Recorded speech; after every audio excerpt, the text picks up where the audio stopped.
2021-ci ilin ikinci cəhd imtahanında, həm də 2022-ci ilin ikinci cəhd imtahanında qəbula düşmüş olan bu mətnin izahına baxırıq.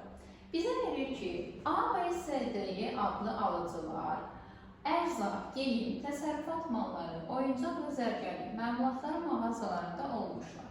Əvvəlcə cədvəlini qururam. Yuxarıdan A, B, C, D və Y-ni qeyd edirəm.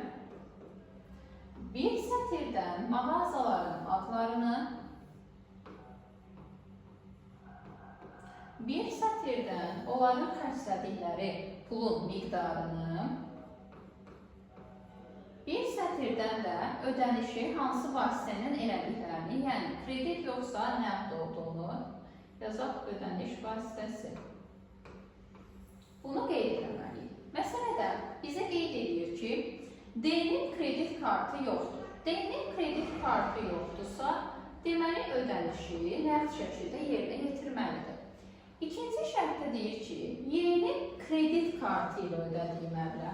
Deməli, Y-nin qarşısına yazmalıyıq kredit kartını.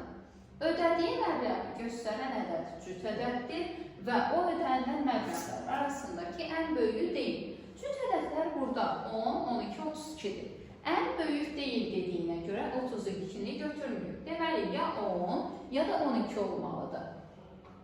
Burada özüm üçün qeyd edirəm.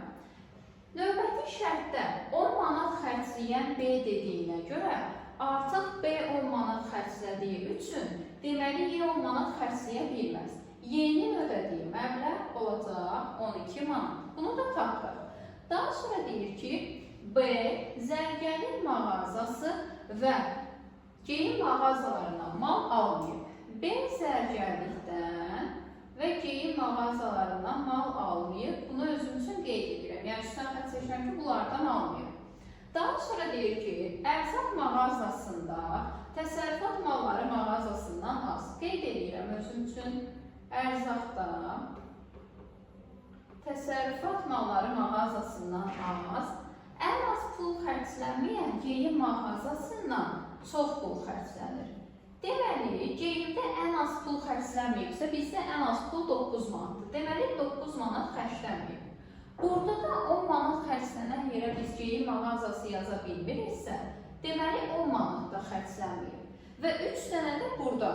Görürsünüz, ədədlər kiçikdən böyüyə düzülməlidir. 9, 10 deyilsə, deməli elə sırayla 11, 12, 32-dən istifadə eləməliyik.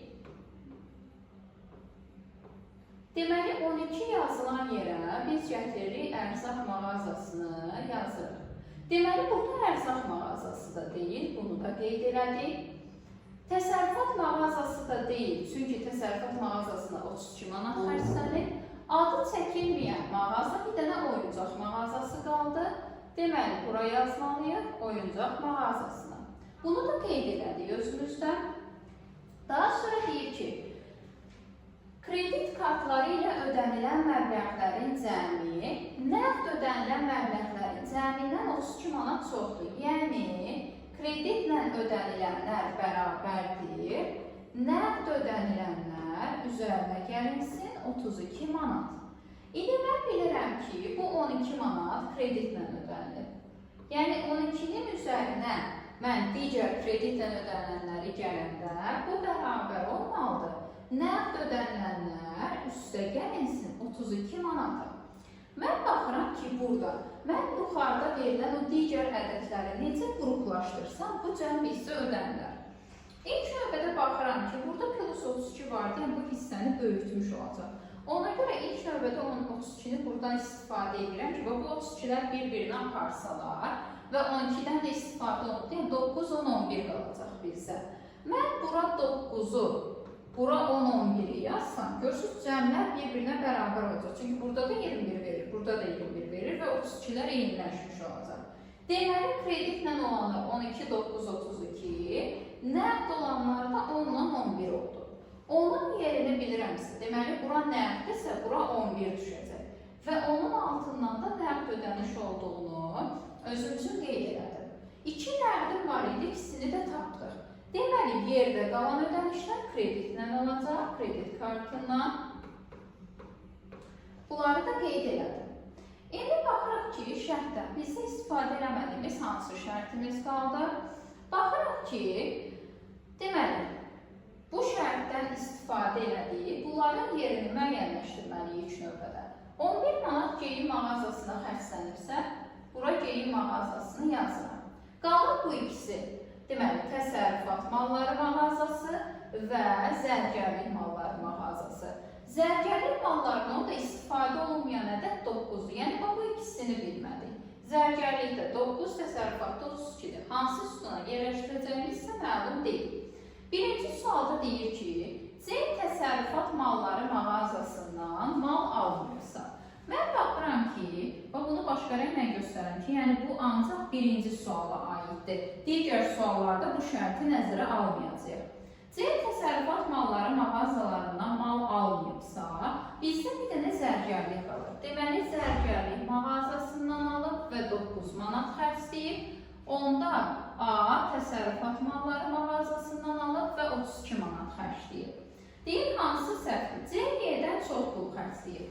Baxırıq ki, C Y-dən az pul xərcləyib. C 9 manat, Y isə 12 manat pul xərcləyib. Deməli, cavabımız olacaq A variantı. Keçirik ikinci suala. Hansı mütləq doğrudur deyir. Artıq mən növbəti suala keçdiyim üçün bu şərti buradan silirəm. Çünki bu yalnız birinci suala aid olur. Yəni, sualın içərisində qoyulub bu şərtimiz. Ən az pul oyuncaq mağazasında xərclənir. Ən az pul 9 manat xərclənir. Bu da zərgərlik mağazasında xərclənir. Təsərrüfat malları mağazasında kredit kartı ilə ödəniş edilir. Baxırıq ki, təsərrüfat bunlardan birindədir, orada da kredit kartından ödəniş edilməlidir. Cavab olacaq B variantı. Keçirik növbəti, üçüncü suala. Oyuncaq mağazasında nə qədər pul xərclənir? Baxırıq ki, oyuncaq mağazasında 10 manat pul xərclənir. Bununla da mətnimizə aid olan sualları bitirmiş oluruq. Hər kəsə uğurlar, növbəti videolarda görüşənə qədər.